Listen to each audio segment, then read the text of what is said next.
बाबूजी आप ठीक तो है ना? हाँ ठीक हूँ बेटा। और सुबह सुबह टहलने चला गया था, सांस फूलने लगी और खांसी आ गई। कहीं आपको दोबारा अस्थमा का अटैक तो नहीं आया? शायद, मुझे भी लगता है।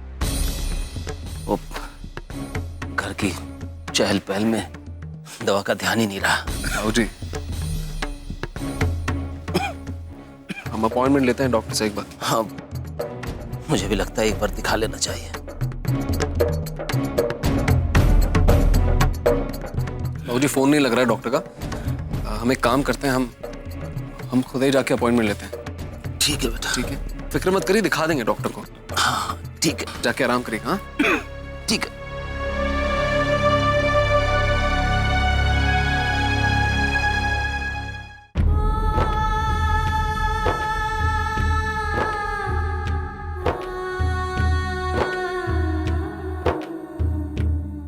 तेरा सच जानते हुए भी उसे छुपा कर रखना, और वो भी ऐसा सच जिससे जिंदगी और मौत का फैसला होने वाला हो।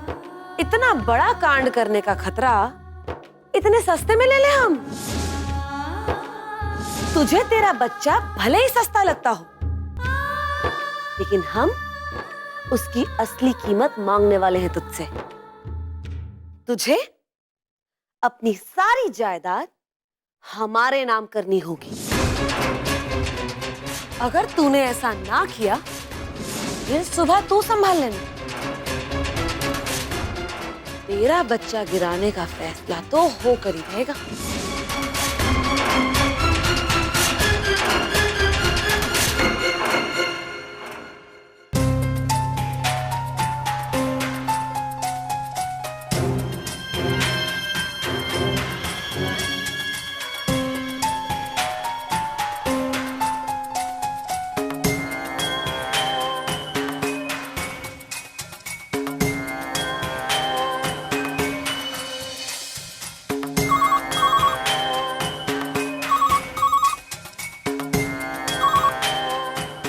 हेलो। हेलो प्रकाश अंकल, नमस्ते। हम भारती बोल रहे हैं। अरे भारती बेटा, कैसी हो तुम? जी हम ठीक है अंकल, बस आपसे एक बहुत जरूरी काम था। हाँ हाँ बोलो ना बेटा। अंकल, हमारे बाबा का सारा कानूनी काम आप ही संभालते थे, और अब हमें भी आपसे कुछ तैयार करवाना है। हम अपना ये घर अपनी जेठानी गौशाला जी के नाम करवाना चाहते हैं। बस अंकल आप जल्द से जल्द कागजात तैयार करवा दीजिए, हम उन पर साइन कर देंगे। अरे बेटा, ये क्या कह रही हो तुम? सब ठीक ठाक तो है? इतनी जल्दी तुम ये सब? कुछ पारिवारिक मामला है हमारा,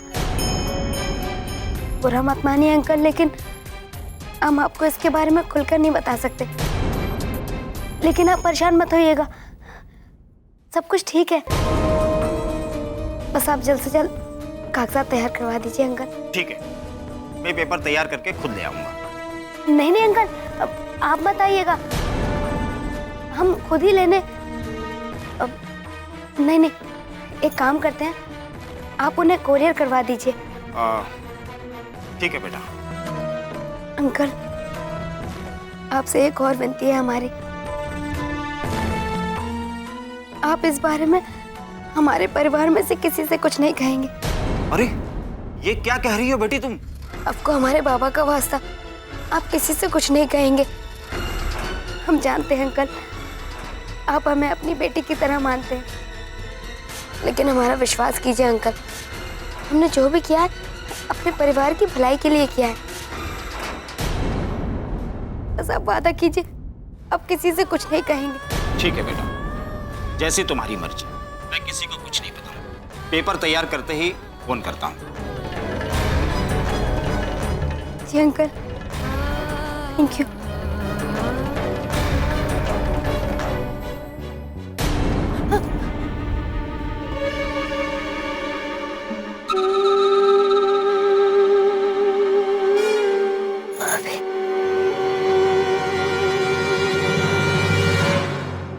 भाभी, आपने तो हमें डरा ही दिया था। हमें लगा पता नहीं कहीं किसी ने कुछ सुन तो नहीं लिया। तू घबरा मत। अरे राम जी की भांजी है हम, और राम जी अपनी भांजी का साथ ही देंगे, खेल बिगाड़ेंगे थोड़ी ना। लेकिन केवल तब तक जब तक तू हमारे कहे के हिसाब से चलती रहे, ठीक है ना? जी भाभी, हमने बात कर ली है और जल्द से जल्द आपने जो चाहा है आपको मिल जाएगा भाभी।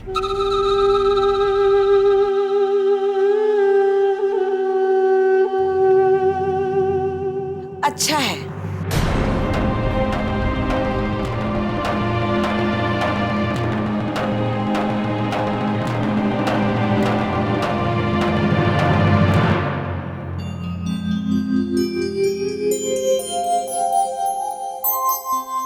गेहूँ पिसवा के आ गए हैं, बेसन आ गया है, पूजा के घी के डिब्बे भी आ गए हैं। माँ, हाँ बेटा। वो खाने वाले को एडवांस भिजवाना है। हे भगवान, मैं तो मुरली से पैसा लेना ही भूल गई। एक काम कर दे, उनको बता दे कि शाम तक पैसे मिल जाएंगे, ठीक है? मैं फोन कर दूंगा, कोई दिक्कत नहीं है। वीना, अरे बहना, एक कप चाय हमें भी पिला दो। क्या लिख रहे हो माँ? अरे सामान कहीं भूल ना जाऊं, देख रही हूँ। अच्छा अच्छा। समदन जी, जब से आपकी वो दाई कह के गई है ना कि हमारी गौशाला के यहाँ बिटिया होगी, तब से हमें तो शांति से नींद भी नहीं आती है रात को। बड़ी चिंता होती है हमें। इसमें चिंता करने वाली कौन सी बात है समदन जी? हम तो बहुत खुश हैं।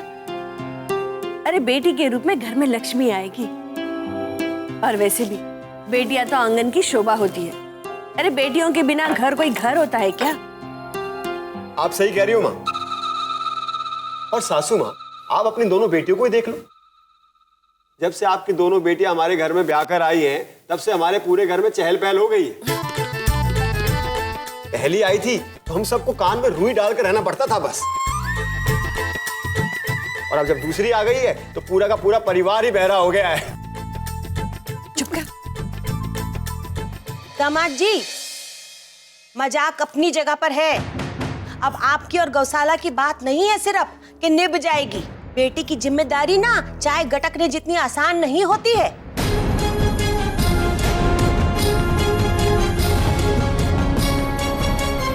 कमर टूट जाती है बाप की।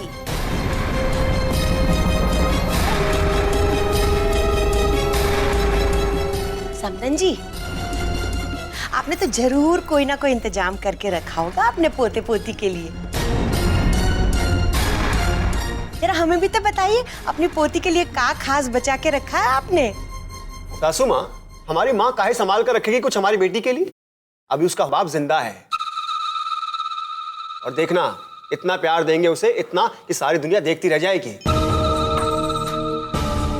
और रही बात हमारी, तो हम पहले वाले मृदंग ना रहे हैं, हम बदल चुके हैं। हमने कमर कस ली है और ये कमर अब टूटने वाली ना है, समझे आप? सुनने में बहुत अच्छा लगता है दामाद जी, पर करिएगा कैसे? ना आपको कोई काम है ना धंधा। भरे घर में 4 दाने खाएगी तो पल तो जाएगी बिटिया। और शादी करने के लिए किससे कर्जा लेने जाएंगे? और दहेज नहीं दे पाए तो का अपने जैसा दामाद ढूंढकर गले में बांध दोगे अपनी बिटिया के?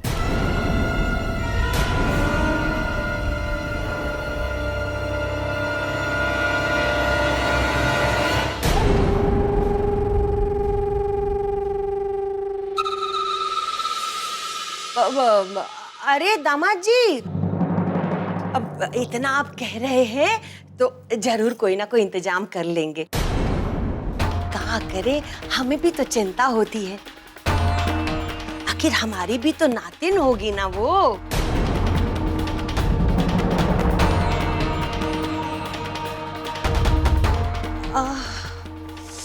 बहुत कमजोरी हो रही है हमें। जरा देर बैठ जाते हैं तो घुटनों में दर्द शुरू हो जाता है हमारे। अरे भगवान, थोड़ी देर लेट जाते हैं हम, है ना?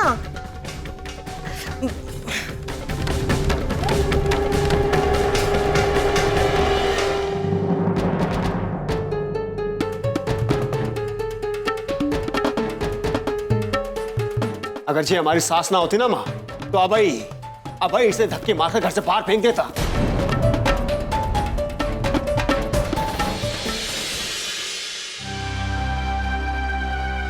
शांत हो जा। स्वभाव का भी कोई इलाज होता है का? शादी ब्याह का घर है हमारा, ऐसी बातों को अनदेखा करने में ही सबकी भलाई है। तुझे वो खाने वाले को फोन करना है ना? जा। जी माँ।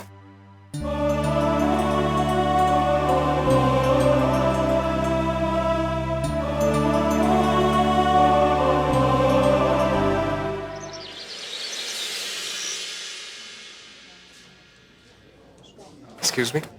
यस जी, डॉक्टर अमित मलिक से कब मिल सकते हैं? जी, वो 6 से 8 बजे तक बैठते हैं। मैं देखती हूँ आपको कितने बजे की अपॉइंटमेंट दे सकते हैं।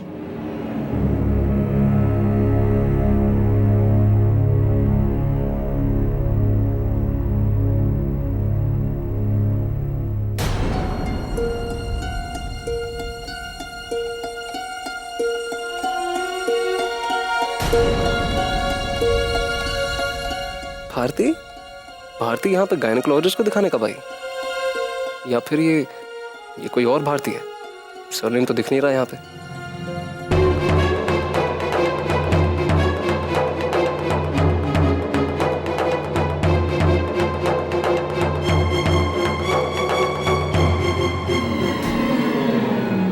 जी, आज शाम 7:30 बजे डॉक्टर से मिल सकते हैं। जी। पेशेंट का नाम?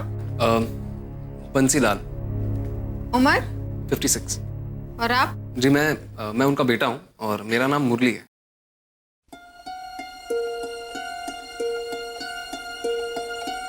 क्या बेतु की बातें सोच रहे हैं हम भी। इतने बड़े आगरे में क्या एक ही भारती होगी? अरे भारती यहाँ आती ना तो हमें बताकर जरूर आती।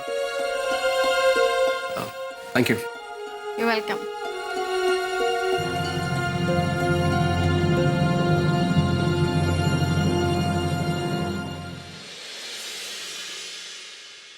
हाँ प्रकाश अंकल, पेपर्स तैयार हो गए क्या? हाँ बेटा, पेपर तैयार हो गए हैं। अब सिर्फ तुम्हारे दस्तखत की जरूरत है, फिर वो घर तुम्हारी जेठानी गौशाला के नाम हो जाएगा। जी अंकल, थैंक यू। आप उन्हें घर भिजवा दीजिए, हम साइन कर देंगे। ठीक है बेटा, अगर तुम कहो तो वो पेपर मैं मेरे प्यून के हाथ भिजवा दूं? हाँ अंकल, ये ठीक रहेगा, आप भिजवा दीजिए। ठीक है।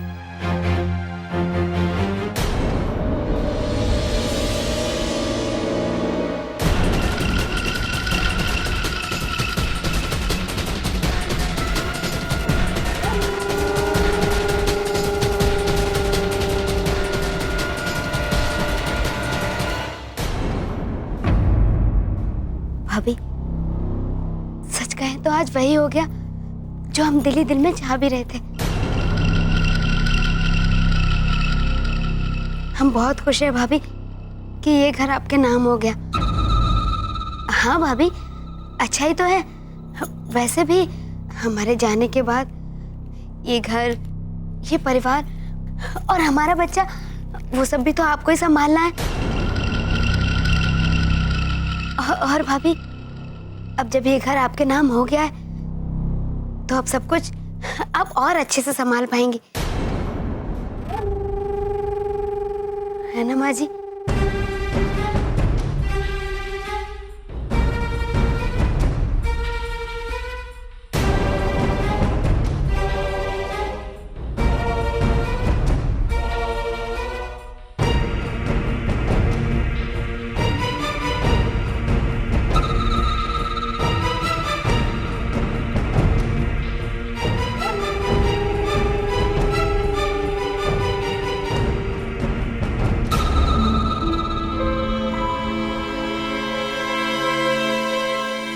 ये पागल है का?